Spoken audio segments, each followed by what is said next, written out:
مساء الخير جميعا واهلا وسهلا بكم في حلقه جديده من برنامج قضايا كنديه. زي ما انتم عارفين هذه الفتره نحن عم نركز على انتخابات اونتاريو وعم نقابل من المرشحين حنكمل لغايه ان شاء الله الانتخابات وفتره ما بعد الانتخابات نتكلم عن موضوع الانتخابات والتوقعات. في عنا حلقه ثانيه الليله بعد هاي عن توقعات ولغايه ما تخلص الانتخابات ونتكلم عن نتائجها. انا حابب بس اقول انه نحن بعتنا لكل الاحزاب الرئيسيه لكانديديتس من كل الاحزاب الرئيسيه بكميات متساويه. بعضهم جاوبنا وقال انه بيقدر يجي، بعضهم اعتذر، بعضهم ما جاوبناش خالص. يعني طبعا ما بنلوم حدا لظروفهم، ولكن نحن عم نقابل الناس اللي التزموا وقالوا انهم رح يجوا معنا. اليوم رح نحكي مع مرشح من ميسيساغا من هون، السيد نيكولاس ربا. Nicholas, how Hi, are you? I'm excellent. Thank you so much for having me. So before we start, Rabba is a very, very known name for everyone who lives in Mississauga or the GTA. So I believe people know your name before they even meet you. True. So let's start with this. I mean, Yeah. like, people know about the big name of Rabba. You're here for a long time, specifically in Mississauga area and all the GTA. Let's say you have participated in creating work for this province, for the GTA area and all of that stuff. And now we see you guys in politics. So can you give us a little bit about you, about the person, the son, the friend, the neighbor? Who is Nicholas Rabba, as you I'll, want people to know? I'll do my best. Yeah, like you mentioned, my father, his brother, my granddad, they all immigrated from Palestine about how long would it, maybe 35, 40 years ago.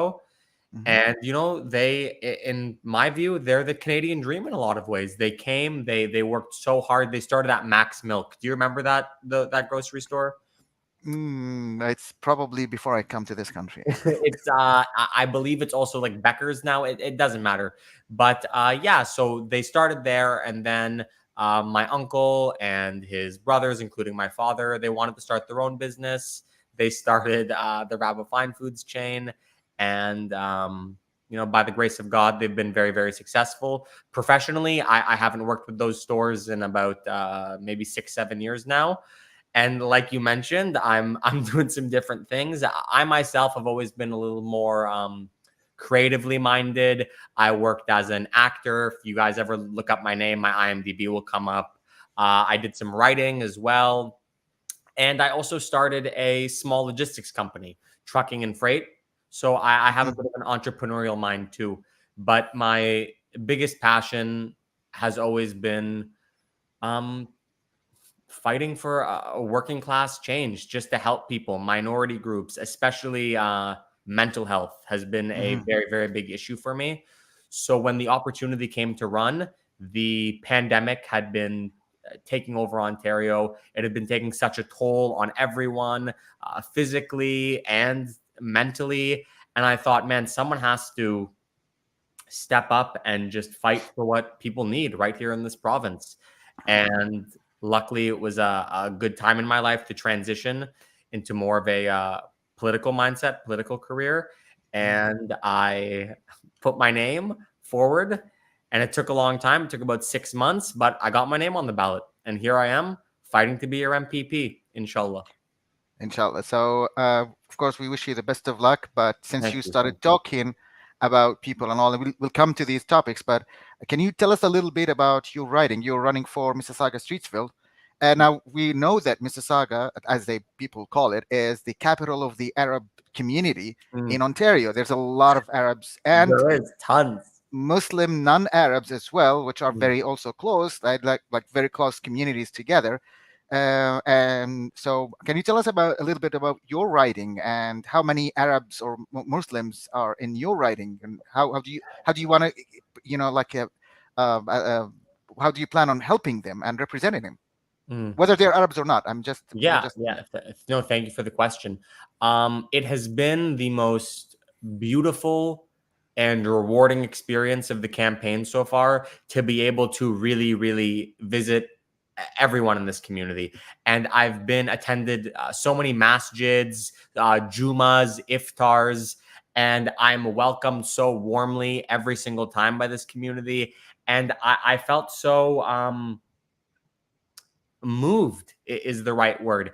And it really made me feel even more certain in my decision that these are the people I want to be fighting for. This is who I need to be helping. Uh, Especially during the pandemic, when I'm knocking on doors, talking to folks, people are struggling. There's no other way to put it. The cost of living is through the roof. Housing is unaffordable. People don't have access to the healthcare that they need. Our education systems are being underfunded. We need a government in power and politicians in power who want to fight for the needs of the working class, minorities, just ordinary people and their families first. And I think with the Arabic community specifically, there's some hurdles.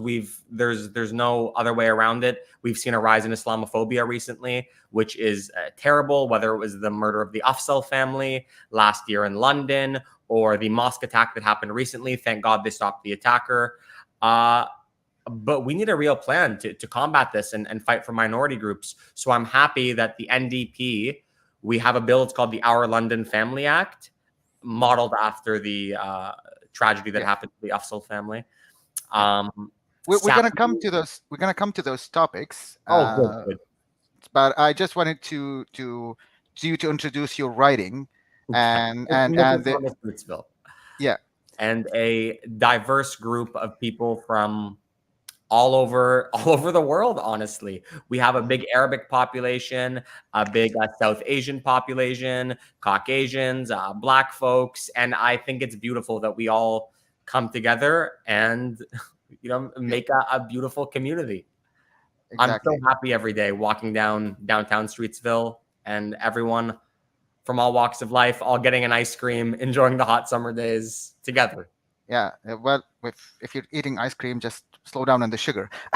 So, so let's step into because when we were preparing for those types of episodes, we were just picking up the top 5 concerns for Ontarians, specifically for this elections, and this is what we're going to talk about. And one on the top is the education, and we know that. Let's be honest, our education system was not that great before the pandemic, and the pandemic showed us, I mean, like when we just moved from, because of the pandemic, overnight we have to move totally from one-on-one to virtual. It was a disaster. I don't have kids, and I'm not planning on having after I saw all of that. But what I hear from my friends who have kids is like, and I'm not saying only schools, it's schools, colleges, big universities. It was a disaster on all levels. So sometimes I say, thank God for the pandemic that showed us. So because we need to fix that. So what is it that you plan on fixing education? So here's what scares me about what you just said is I 100% agree with you. I think the pandemic did expose the flaws in a lot of our systems in Canada, healthcare, education specifically, but it doesn't seem like the current government in power has any interest in actually fixing these things. We're coming off of a legacy when the Liberals were in power. They closed over 260 schools. They had a bill called Bill 115. It cut the teachers' salaries, and they left a $15 billion school repair backlog. In Ontario, schools needed $15 billion worth of repairs. Doug Ford came into power. He was, we're getting it done. We're going to fight for people. And what did he do? He did the exact same thing. Education is still underfunded by billions of dollars. The school repair backlog rose. Our class sizes are huge. We don't have the proper ventilation. So I was shocked that when the pandemic came, kids should be in class. Our schools were closed, some of the longest in North America. Doug Ford did not want to spend the money to make those schools safe. So let me assure you, if the NDP gets into power, we're going to cap class sizes. We're going to make those class sizes smaller first and foremost. That's not just healthy COVID-wise, but it's also good for the kids. The more one-on-one time you get with a teacher, realistically, can a teacher divide her attention 35 ways? No. And we also want to improve the ventilation in the schools, make sure that COVID's airborne, it's not being traveled around, transmitted. We need to urgently hire staff as well, more teachers, more people working in the schools. Yeah, and make sure our resources are up to date and actually restore the funding to education. No more cuts. Our social services are at the hearts of our communities, our schools, our hospitals. We shouldn't be slashing their budgets by billions every single year. People in Ontario deserve better. People in Mississauga deserve better. Before I come to the next thing, Dr. Jamal, who's our colleague, is saying, great to see this interview. Wish you all the best. I believe everybody wishes you all the best anyway. I really appreciate that. Thank you guys so much for your support. So talking about education, because education is also, when we talked about it, was it's related also to healthcare, specifically within the pandemic. And healthcare was also a huge disaster, let's say, in all provinces, all over the world. Yeah, I mean, like, it was a pandemic. No one, I don't want to say no one expected it, because a lot of people talked about it. Like, some of them talked even 5 years before, but we saw what happened. And we thought that it's going to be a great lesson, but the pandemic is now going down a little bit slowly, but we're not seeing a lot of change, everywhere. And I'm not just saying, but at least now for our province, because we're talking about province, what do you think that should be done to fix our healthcare system in Ontario? I truly, I don't even know where to begin. There's so much wrong, and our politicians haven't stepped up. I'm going to try. Healthcare is probably the number one issue to me. I think it's so important. We came to Canada, to Ontario. We thought we had universal healthcare. To see these services be gutted is terrible. So I'll start by mentioning the paid sick days. During the pandemic, the NDP tried to pass paid sick days 25 times. The Doug Ford Conservatives voted against them 25 times. It made the pandemic worse. People, they need a wage desperately, and they have to make a choice. Okay, maybe they have a cold. Oh, it might not be COVID. They decide to go into work. They infect more people. The pandemic continues. 10 paid sick days could be an excellent way to improve our healthcare system right away.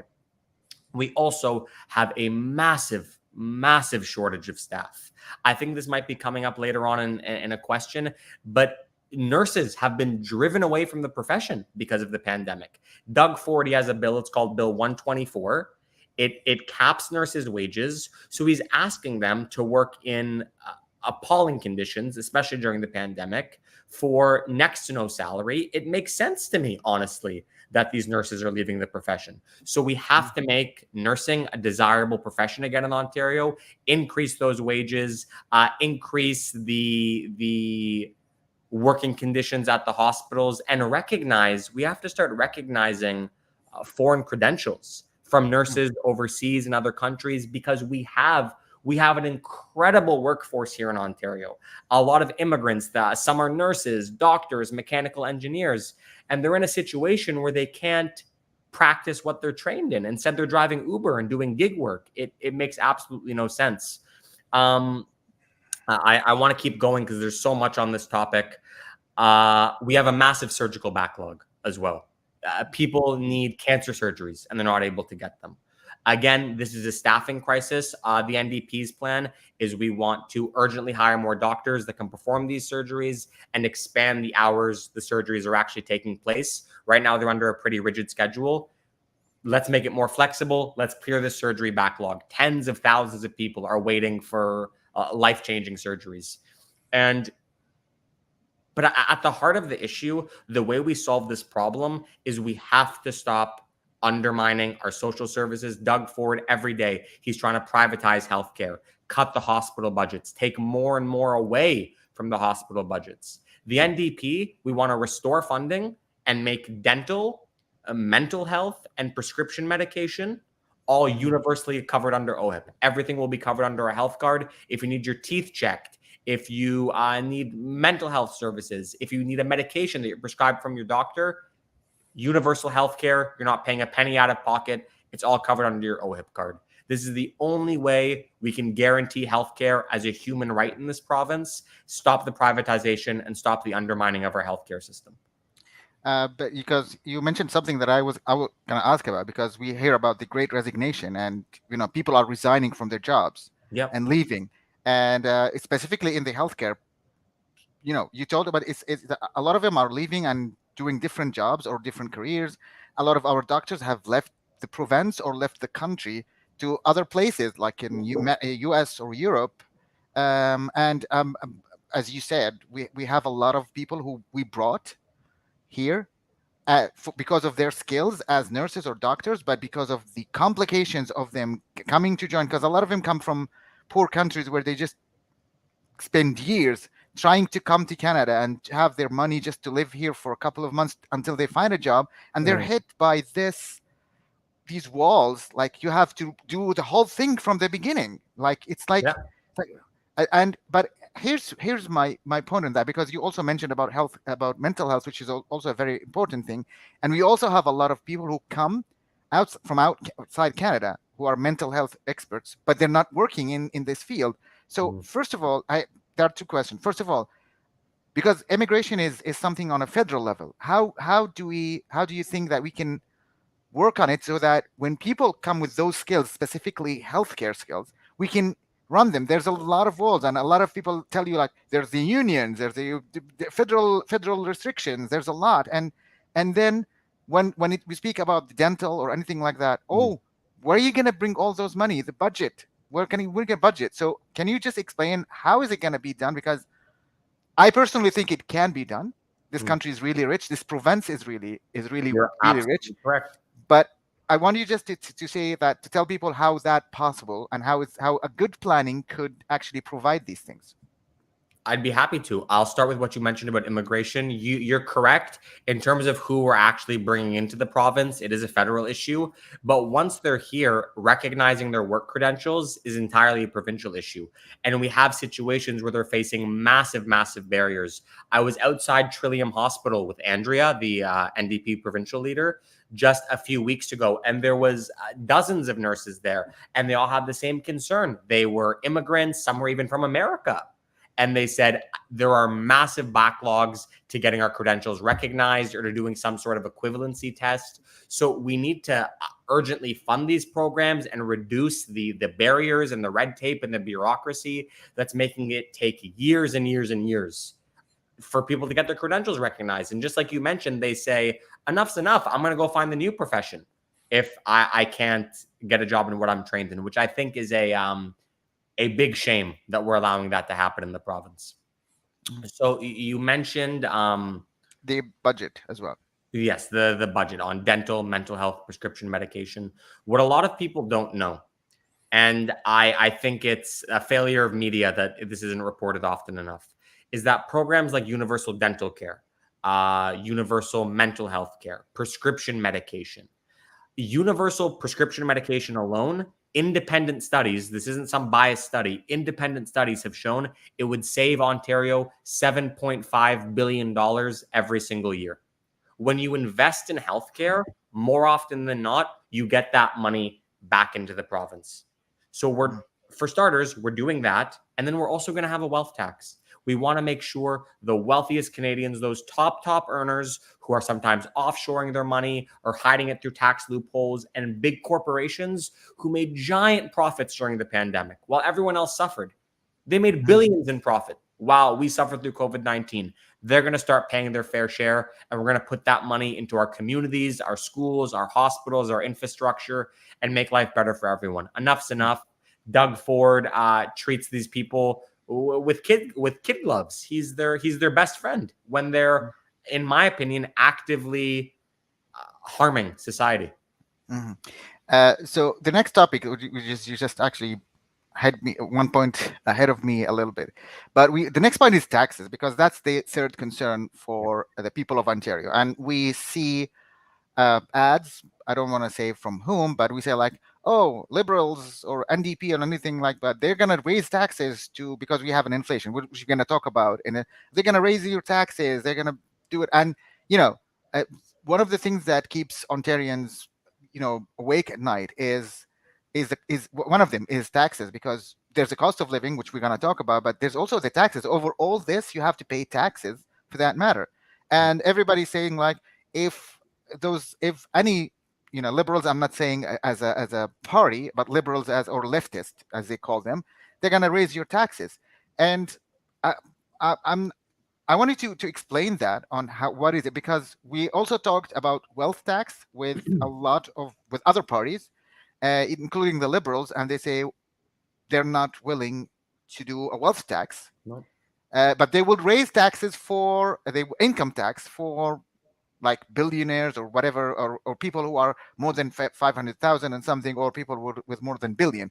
But the the question that I hear from specifically young people around in here is that but a lot of those billionaires, they don't have that much of an income, because their wealth is actually, or their value is actually in their wealth, in their shares, or in the project that they work on, or in something like that. So is it going to make a lot of difference? Now, the liberals, we talked a lot of them, they say that it's going to make a difference, but can you explain to us if what a wealth tax going to make a difference if it was actually implemented? I think it would make a tremendous difference. And people, I don't think it is the ultimate solution to society's problems. I think anyone who presents it that way is being a little misleading. But I think it would do wonders for A, wealth inequality, and B, actually urgently funding the social services and the systems that need funding right now. Canadian billionaires alone made $63 billion in profit during the pandemic. We all remember during the pandemic, Doug Ford allowed big box stores to stay open while little mom and pop shops on our main street had to close their doors. Costco, the oil companies, Shell, Imperial Oil, Amazon, even Loblaws, the grocery chain, they are making money hand over fist right now, while everyone else is suffering, and they're offshoring their taxes. They're hiding it through loopholes. That's unacceptable. We need to take that money. That is taxes we are literally owed in Ontario. They are stealing our tax dollars from us. We have to urgently get that, put it back into our society. If, again, I don't think it's the magic solution, but imagine if we had that extra. I'll use the 63 billion figure. Imagine if we had $63 billion more in healthcare, in education, in our social services, and people struggling with disabilities, in that money to invest in our infrastructure, to improve our highways, to invest in green new technology. This would be a tremendous step forward. We just have to elect a party brave enough to actually stand up to power and vote out a party that coddles up to it, like, in my opinion, the Liberals and the Conservatives. So before I leave to the next point, because a lot of people who are specifically with small or medium businesses are also afraid of that wealth tax. It's like, okay, so I made some money, but if you make wealth taxes, it's gonna affect my business. And small businesses and medium businesses in Canada, all big businesses, most of the businesses are Americans, so let's be honest about that. But the real Canadian economy is based on small and medium businesses. So what do you say to those who are afraid, who are within that category? I mean, Canadians who are billionaires and big businesses, okay, fine, they can live with a wealth tax, but for those businesses, are there going to be like caps or something for those? Because we didn't see a plan yet. Like in income plan, we have caps. Like if you're in this income, you don't pay a lot of this, but if you jump to that, you're going to pay more. If you jump to that cap, you're going to pay more. Is there going to be something like this specifically for Canadian business? Is there going to be also a difference between wealth tax for foreign businesses versus local businesses, or even new businesses, whatever? Is there going to be something like what we have for income tax? There's a lot of great questions here. I want to start with personal income tax. The NDP is committed. It's right in our budget. Middle-class taxes will not increase one single penny under our plan. So I know people have concerns that, these all sound great, but what if our taxes go up? They're not going to. It's right in the platform. We are committing to a tax freeze on the middle class.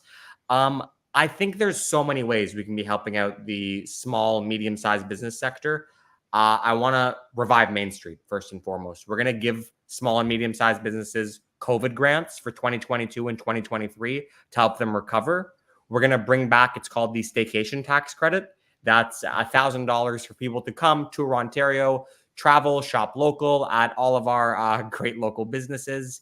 And I think a major problem with how we're failing the SMEs right here in Ontario and Canada is that when governments have contracts, big contracts, COVID-19, for example, Doug Ford was handing out all these big contracts to huge businesses like Shoppers Drug Mart.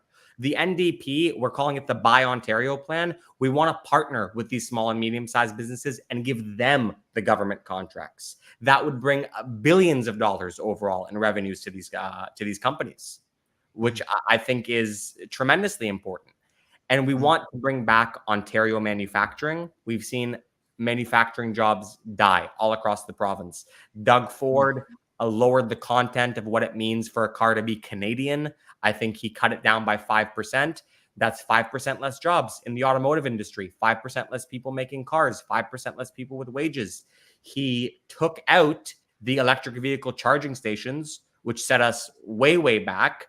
Again, I think it's all about investing in the SME sector, partnering with them strategically, bringing back high quality, good paying jobs in Ontario, and bring back the manufacturing industry in this province, which will also, I think we're coming to this later, help combat inflation, because half of the issue with inflation is a supply chain issue. We can't keep getting goods internationally. We need to start producing domestically. Province and a country's production capacity is, in my opinion, the number one factor to economic growth. How can we produce goods that meets our needs domestically and internationally? Okay, so when you were talking about also the increase of day-to-day cost of life, and you were just talking now about grocery store, and like you own a grocery store, and I'm sure that you have noticed how much. Not me personally. I mean, your family. I mean, not you exactly, but you as someone comes from a grocery store owner family, you've actually noticed how much the groceries are coming up, while the salaries are still the same.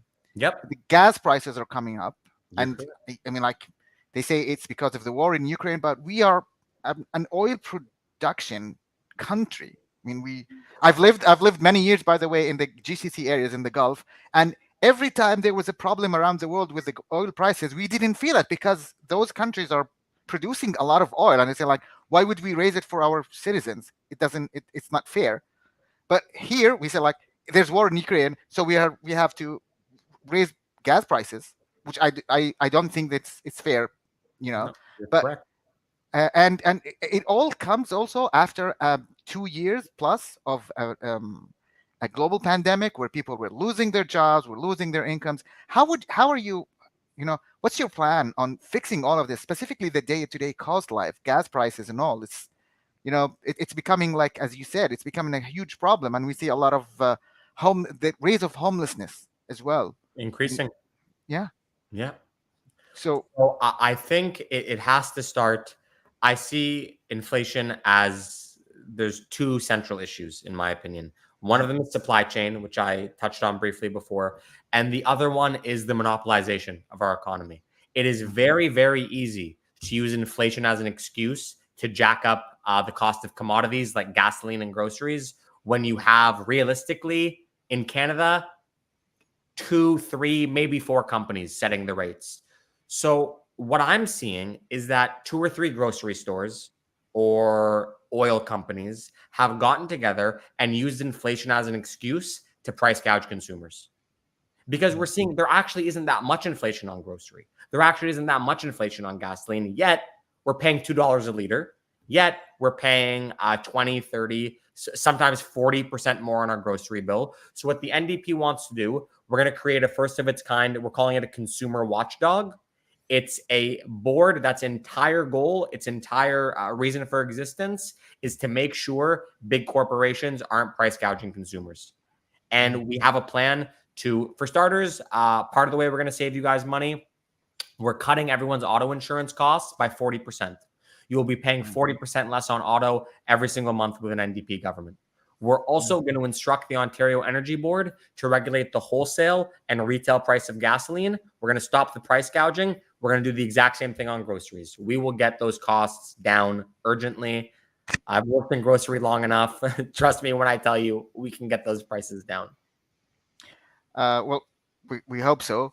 Talking also about the rising cost or raising cost of living, part of it is also the prices of housing, whether Mm. it's mortgages for buying a house or to rent.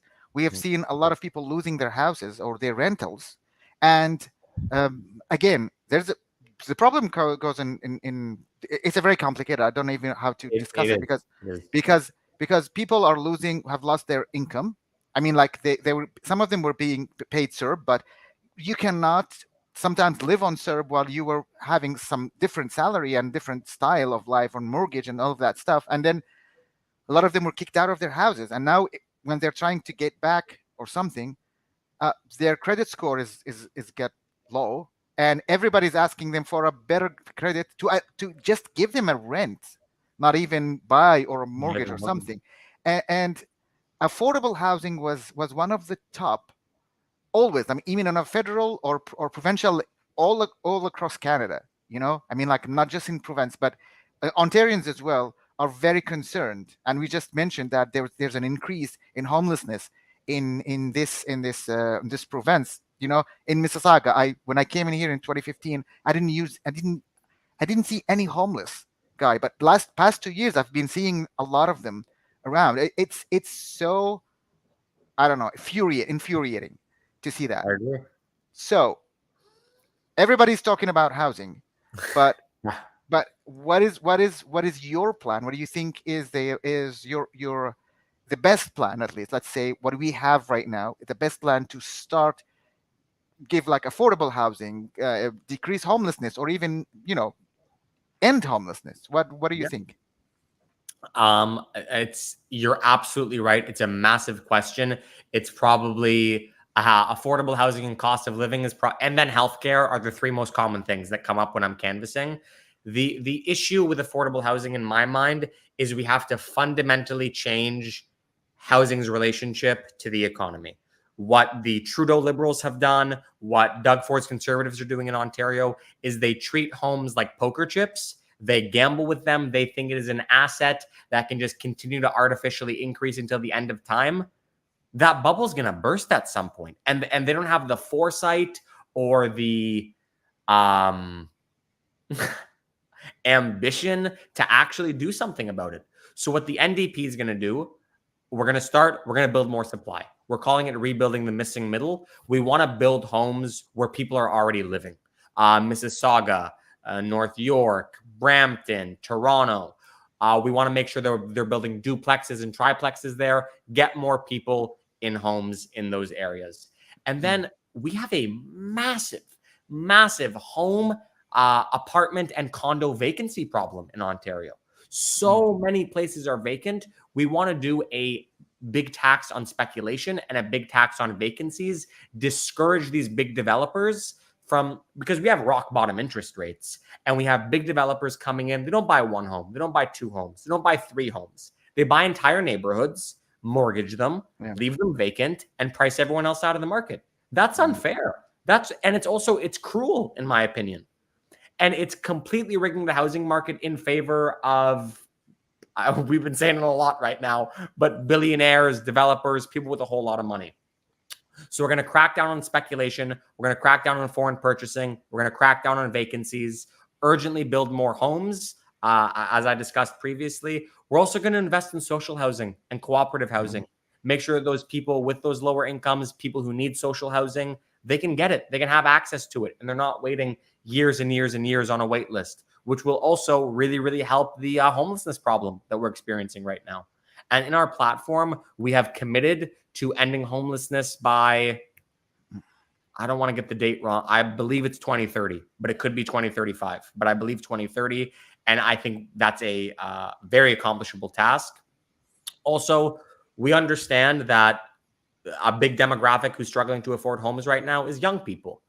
So we want to help people with a first-time home buyer's credit of a 10% equity loan from the government up to $200,000. That money is yours to help you purchase your first home, start your life, hopefully start a family. And we want to impose harsh rent controls.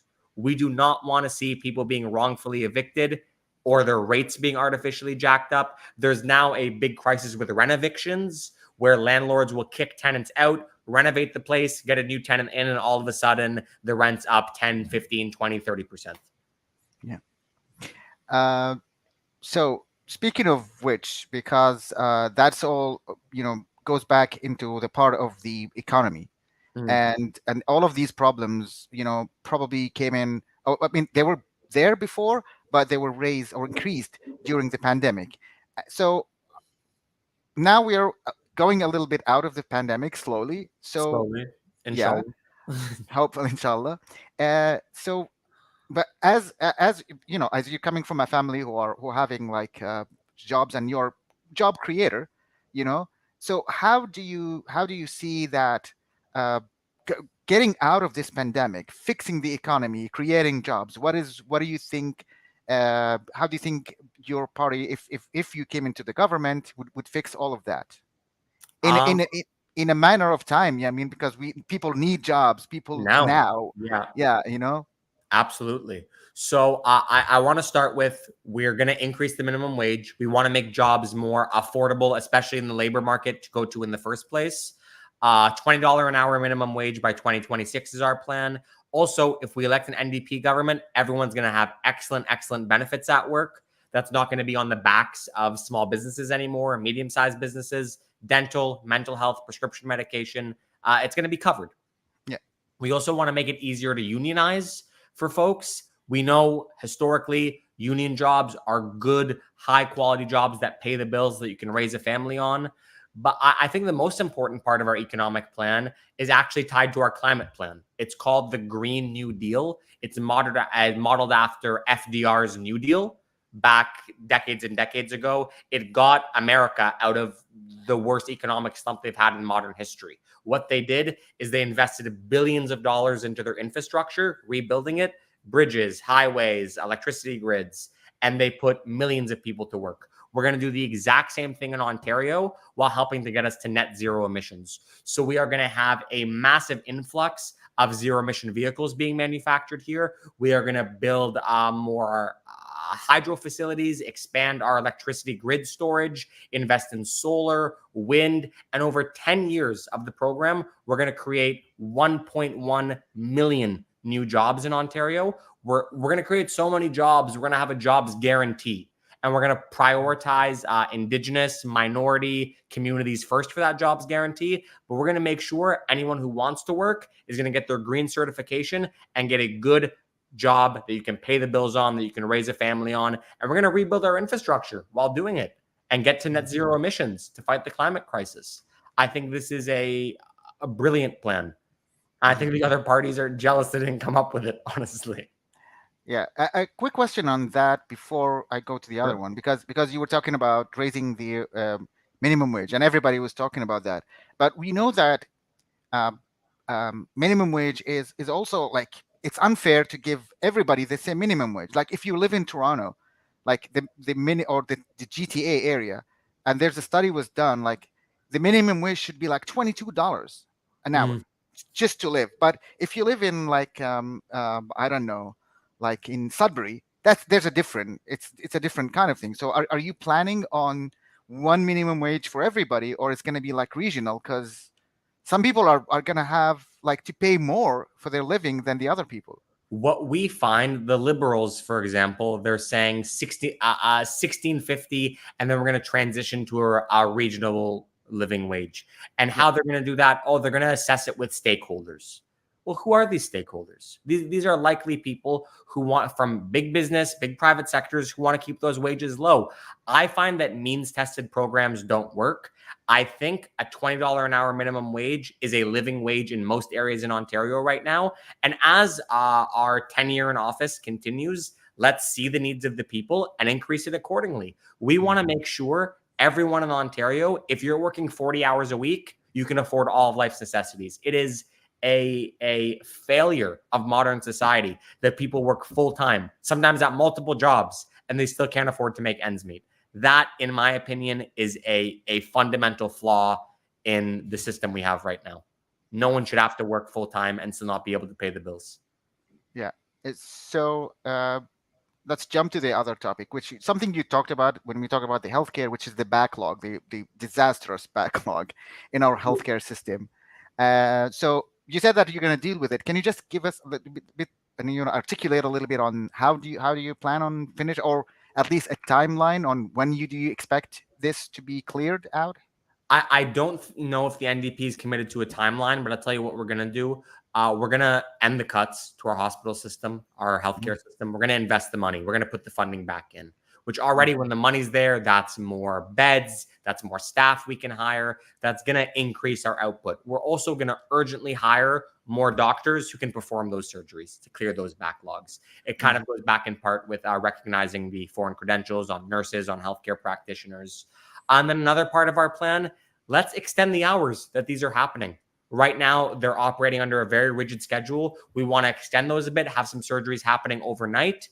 And again, if we want to clear that backlog, one way or another, we're going to have to increase our output. So we got to increase that output. We cannot have people on the wait list literally waiting for cancer surgeries, and they don't have access to them. So we're going to push, we're going to fund, we're going to hire more staff.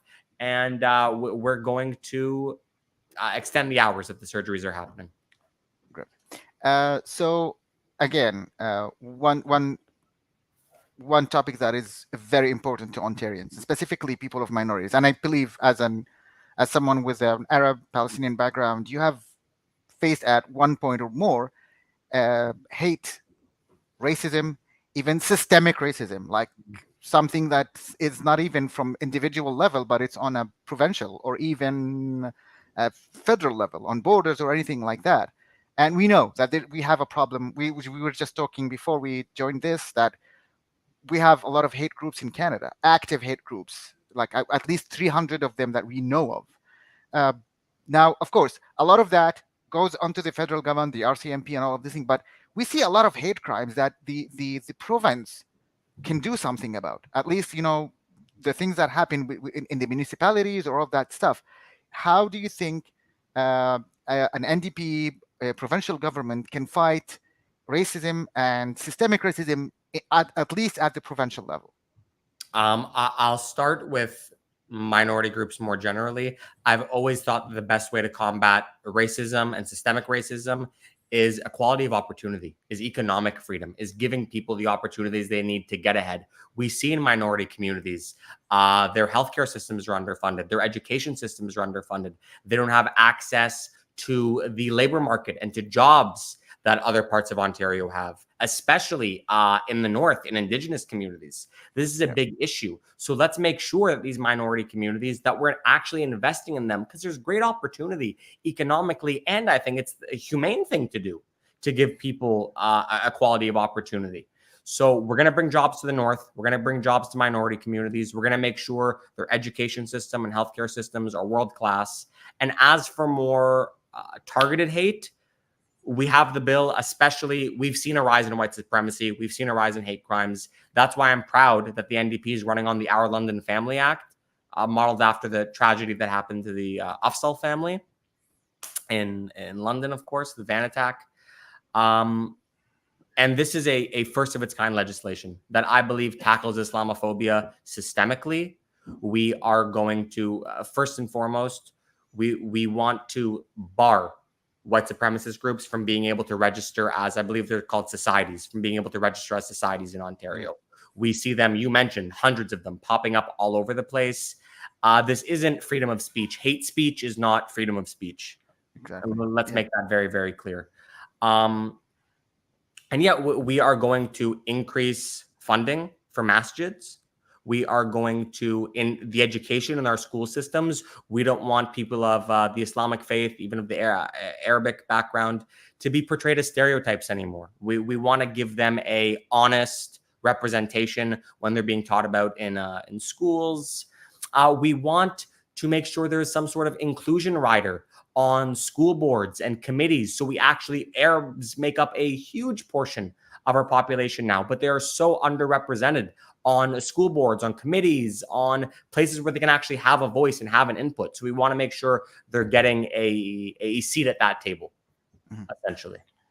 Well, of course, I mean, like I mentioned Arab as an example, but when we talk about hate crime, we mean everybody. I mean, Of you've course. mentioned also like the indigenous group. There's a lot. Those 300 groups that I was just talking about are not just against Yeah. Muslims or Arabs.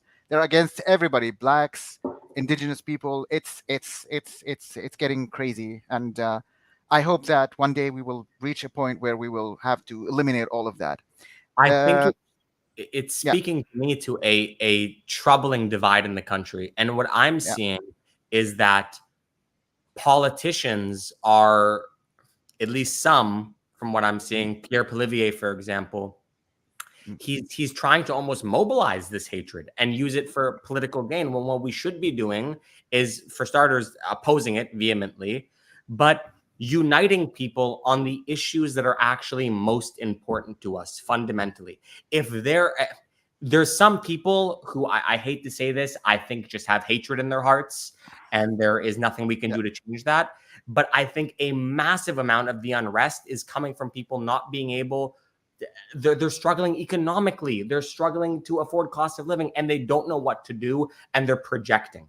If we yeah. take care of people as a government, if we fix these systemic issues, I can guarantee hate crimes and rise in hatred will go down. Yeah, yeah, you mentioned something very important is like a lot of politicians are gaslighting this A thousand again. percent. Yeah, and it's just that, and would say some of them not because they hate, but because they know that this is what will get them in the seat of their constituent, Yeah. which is well, let's hope that this ends one day. Now, before I get to the last part, I want to just ask you a question before we get to the last one. I know this is very early, but is there any bill? Other you talked about the Islamophobic bill and all. Is there any other bill that you plan on, submitting or supporting or something like that, or is it really early to talk about it? No, it's not early to talk about it at all. Um, Mental health care and addiction, Hmm. it's an issue that touches me and people in my family personally. I think it's so important, and it's still so stigmatized in society. It's very hard, especially from minority families. It's a struggle all people feel, but people can't say that they're struggling sometimes in a lot of situations. So I want to urgently pass a universal mental health care, change the way that we see people who are struggling mentally in society, get rid of the stigma, and make sure that everyone who needs help gets it. Part of the universal mental health care system is we're gonna get rid of the wait lists that people have to get into groups to Hmm. help them get treatment. Essentially, we're gonna cap it at 30 days. I've Hmm. seen the wait times for these groups right now, years, not months. They Hmm. can be years. And meanwhile, folks are just struggling, and they continue to struggle, and their condition deteriorates, and things just get worse. And then it puts a bigger strain on our hospital system when all of a sudden these people aren't at CAMH. Now they're in the hospital. Yeah, And now they're literally in the hospital. yeah. And yeah, I'd also, this one's kind of unrelated, but food security is, I Hmm. think, becoming an issue for families in this province. And Yeah. I would like to see some sort of universal breakfast program at schools where if Hmm. maybe a child hasn't been able to have breakfast at home, he can come have a meal in the cafeteria before he starts his day and then go to class. You know, we say it's the most important meal of the day. Why are some students going hungry? Yeah, because I would say I would agree on that. Not personally, but because we were talking about this in one of our episodes a couple of weeks ago, and there was a poll that recently came out, and that most Canadian or more than 50% of Canadians say that they have problems putting food on table right Yeah, now. Like, and it's more than 50% is scary. it's It that's the perfect word. it shouldn't happen in Canada. It shouldn't Yeah. happen anywhere, but it shouldn't happen at least in Canada. There's gazillion problems, gazillion reasons why it couldn't happen, but just let's say it shouldn't happen in this country. So we're about to finish. So I would leave the last word to you. What is your message to all Canadians, specifically Ontarians, and specifically the people in your riding, that the ones who are gonna go and hopefully vote for you. So what is the message that you say? And I also want you, because you're a young lad, What is also your what's your message also to the youngs? Because we have seen we're seeing this. I mean, like I've seen a lot of elections going through this provincial or liberal. Oh, sorry, or federal, and we're seeing that this election specifically, there's a lot of young people who are becoming like candidates or even voters. So I'm feeling that they're being motivated. So what is your message to everybody, and specifically the youngsters in this province? I mean, I think there's folks and older generations who have, they have a home, maybe they're retired now. They don't see the plight that, millennials, Gen Z, even Gen X are going through right now. So it makes total sense to me that more young people are getting involved because they are facing the challenges of our society right now firsthand. Wages are too low. They don't have access to the housing that they need. Even rent is through the roof. They're buried under student debt. So I'm so proud of the youth for getting involved and wanting to make a change. It's going to be very effective if we all come together and fight. I know we can get the job done and create a better society for everyone. For voters in Mississauga and all over Ontario, folks, how many times have we seen this story play out?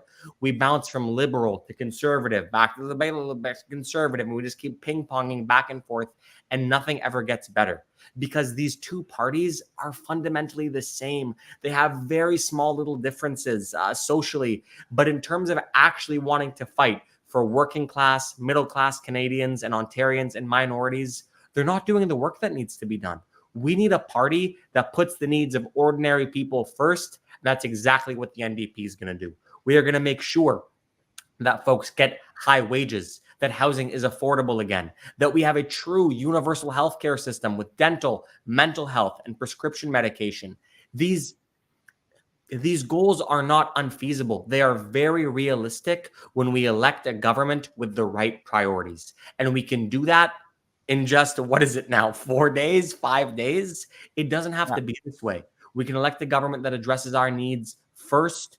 We saw what Doug Ford did throughout the entire pandemic and while he was governing. Big business, his friends, developers, all of their needs came before ours. And the Liberals, they had 15 years in power. They want to show you that they're different now. How can we possibly trust anything they're saying now when they did the exact opposite during their 15-year term? Let's remember, they privatized Hydro One, sent our electricity bills skyrocketing. They continue to go up. They froze the hospital budgets. They laid off 1,600 nurses. They had the big gas plant scandal. They closed hundreds upon hundreds of schools and left a $15 billion school repair backlog. That is not how you fight for ordinary people in this province. I think everyone can agree. I honestly think everyone can agree. We need a big change. And the status quo, business as usual, isn't cutting it anymore. So let's get together and elect a party that's going to show up for you. We are ready to form government. We're just 10 seats away. We haven't been this close in decades. I need everyone who has ever considered voting NDP to rally behind us this time and elect a government that is going to put your needs first. We can do that in just a couple of days in Mississauga, Streetsville, and all over Ontario. Let's elect the NDP. Let's get it done, folks. So we're at the end of this episode. I would like to thank you very much for coming in and talking to people. I hope they would listen to your message. And we were showing your website if anybody wants to go to see what your platform is or what your party's platform is as well. So we just tell you, the last thing we could tell you is like we wish you a pretty good luck. And even if you didn't win, I would still come to your store and buy from it because it's one of my favorite stores in Mississauga.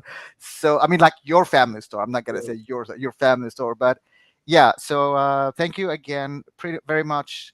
And Canard TV is your home if you want to come for any other thing. If you want to talk about this show is for political stuff, and I know that you've been active socially and politically for a long time before even being a candidate. So you're welcome anytime. And everybody else أعزائنا المشاهدين شكرا لكم على حضوركم. نراكم الحلقة الجاية الآن الساعة 10 عن توقعات نتائج الانتخابات. راح نشوفكم اليوم وراح نشوفكم الأسبوع القادم. See you. Thank you, Nicholas, very much. My And pleasure. Thank you for yeah. having me on. I'll anytime I can come back, let me know. Be happy to come back. Well, you can just ask us and we'll be ready. Amazing. Thank you so much. Thank you, and have a great night. You too. Ciao.